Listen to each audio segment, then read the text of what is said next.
मैं तो ये कहना चाहूंगा कि अब तो मुख्यमंत्री ने मान लिया कि जो चौकीदार है वो कलाकार है, चौकीदार नहीं है, कलाकार है। देखिए, अभिनेता और नेता एक अंतर होता है। नेता जनता चुन के भेजती है, जनता के लिए काम करता है, जनता की बात को उठाता है, जनता के बारे में सोचता है। अभिनेता एक कॉमर्शियल मामला होता है और जो समाज के अंदर जो बातें चल रही है उसके आधार पे समय समय पे वो रूप बदल सकता है।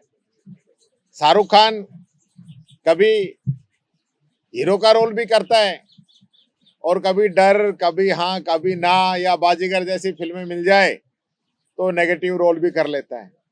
लेकिन नेता हमेशा जो है पॉजिटिव ही रोल करता है, क्योंकि नेताओं से जनता सीखती है, उनके आचरण से सीखती है। अभिनेताओं से भी सीखती है, ऐसी बात नहीं है, लेकिन ज्यादातर अभिनेता इस चीज से बचते हैं। लेकिन हमारे जो मुख्यमंत्री जी ने जो बात कही है प्रधानमंत्री जी के लिए, उससे तो ये साबित हो रहा है, क्योंकि वो जहां भी, अगर वो जापान चले गए तो कहेंगे मैं जापान से मेरा पुराना रिश्ता है, मैं जापान आना चाहता हूं। वो अगर टीचर के सम्मेलन में चले गए तो कहेंगे कि मैं टीचर बनना चाहता था। वो अगर पटवारियों के प्रोग्राम में चले गए तो वो कहेंगे मैं पटवारी बनना चाहता था, मैंने बहुत तैयारी की थी लेकिन बन नहीं पाया। तो वो जो उनका जो कैरेक्टर जिस प्रकार का है, जितने दिनों में हम लोगों ने देखा है, वो इसी प्रकार का है कि वो जहां जैसा देश वैसा भेष वाली बात बोलते हैं। तो मुख्यमंत्री जी ने एकदम सही कहा है। मैं मुख्यमंत्री का समर्थन करता हूं इस मामले के अंदर कि जो हमारे चौकीदार है वो कलाकार है। बीजेपी वाले कह रहे हैं आपने अर्थ गलत लगाया। उन्होंने तो कहा था हमारे हीरो जो है वो मोदी जी हैं, बोला एक्टर था। नहीं, तो एक्टर का पूछा है तो एक्टर और हीरो दोनों की बात होगी। एक्टर वैसे नायक नहीं, देखिए ये तो ऐसा लग रहा है जैसे एक्टर बोल के उसको हीरो में मुख्यमंत्री जी कन्वर्ट करना चाहते हैं। एक्टर तो एक्टर ही होता है जी, और नेता नेता ही होता है। तो ये समझ में आ गया, क्योंकि अब भी आप देखोगे कि गुजरात के अंदर गए और वो शेर के बच्चों शेर जिस प्रकार से आप हाथ मिला रहे थे, रटखेलियां कर रहे थे, तो वो एक नेता वाला काम नहीं है। इंदिरा गांधी जी की फोटो आप देखोगे तो वो टाइगर के साथ है और ये बच्चों के साथ है। आप ये देखो, आप सारे पत्रकार बंधु यहाँ पे मौजूद हैं। प्रधानमंत्री जी ने इंटरव्यू दिया, किसको दिया? अक्षय कुमार को।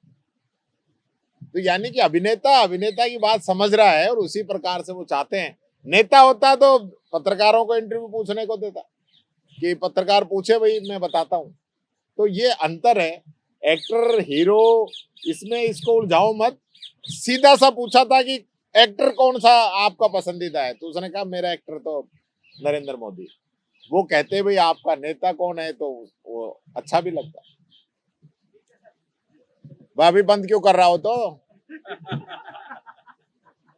मुख्यमंत्री जी के विधानसभा क्षेत्र के अंदर एक दलित गर्भवती महिला के साथ पुलिस कांस्टेबल के द्वारा जिस प्रकार से जबरदस्ती उसके छोटे बच्चे 3-4 साल के बच्चे के सामने रेप किया गया, किस दिन किया गया?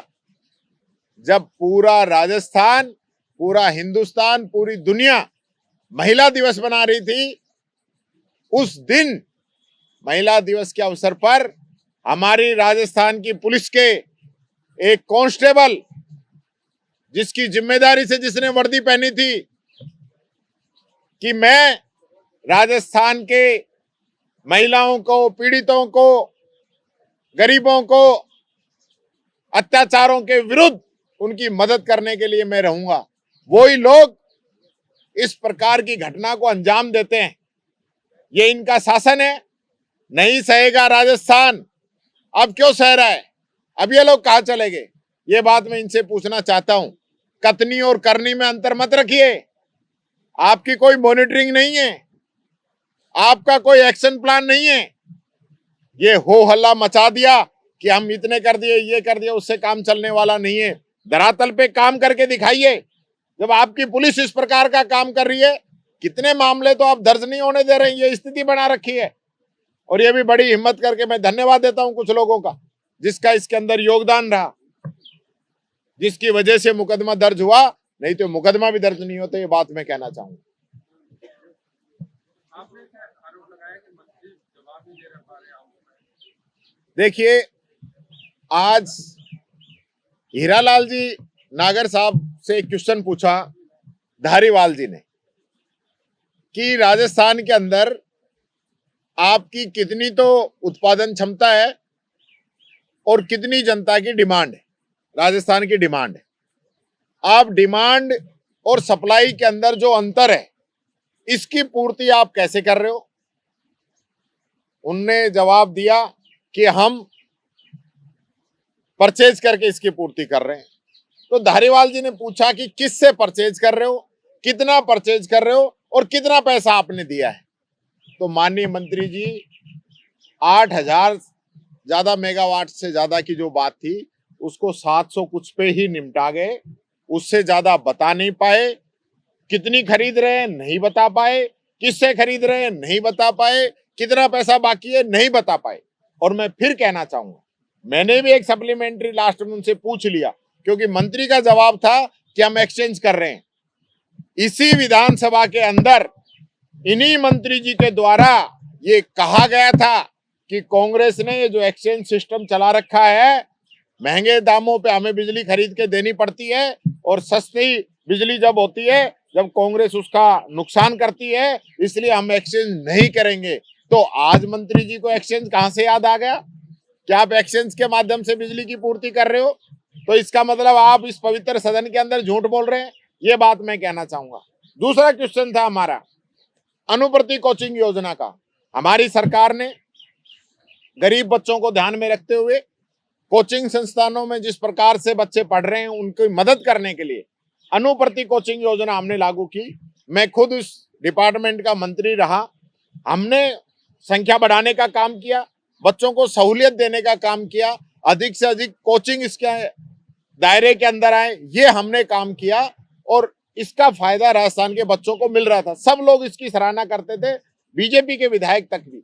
लेकिन पूरा सत्र बीत गया, जिन बच्चों की सूची जून जुलाई तक जारी हो जानी चाहिए थी, आज मार्च आ गया, अगली जून जुलाई आ जाएगी 2 महीने के बाद में। आप उनकी सूची जारी नहीं कर पाए। उन बच्चों का तो 1 साल निकल गया। 5 बार रफीक खान जी ने पूछा उनसे कि आप ये बता दीजिए, मेरा क्वेश्चन है कि आप कब तक इसका भुगतान करोगे? वो बता ही नहीं पाए, वो बता ही नहीं पाए। बताएंगे कैसे? क्योंकि इन लोगों ने कोई भी लिस्ट जारी नहीं की बच्चों की अभी तक।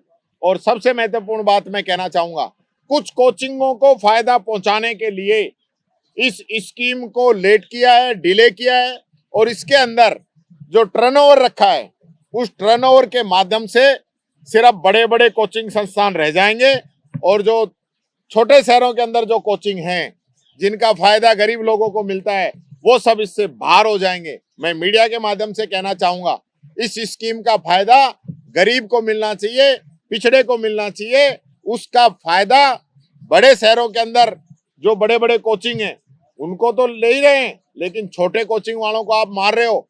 छोटे जो शहरों के अंदर जो बच्चे पढ़ रहे हैं उनका भविष्य आप खराब कर रहे हो। इसलिए इस योजना को आप इस प्रकार से मत करिए कि जनता को, युवाओं को इस चीज का फायदा नहीं मिल पाए।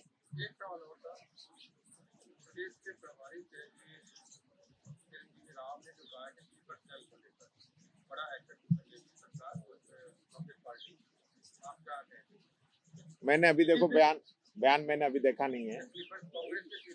राहुल गांधी ने जो बयान दिया था ना, राहुल गांधी ने कहा था गुजरात में भी स्लीपर सेल है, तो क्या देखिए राजस्थान कांग्रेस में भी स्लीपर सेल है क्या?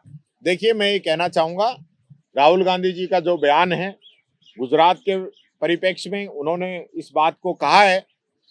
राहुल गांधी जी सब जानते हैं ये बात। और मैं कहना चाहूंगा, राहुल गांधी जी ऐसा नेता है जो गरीब से लेकर ऊपर तक हर बात को जानता है। उनको जहां का पता चला है उन्होंने बताया है और आगे भी उनको जहां पे मैं समझता हूं शक होगा तो निश्चित तौर पर वो कार्रवाई करेंगे। और मैं राहुल गांधी जी के साथ हूं, उनका इस पक्ष में समर्थन करता हूं। राजस्थान में है स्लीपर सेल? ये राहुल गांधी जी ने गुजरात के परिप्रेक्ष्य में कहा है। राहुल गांधी जी को सब पता है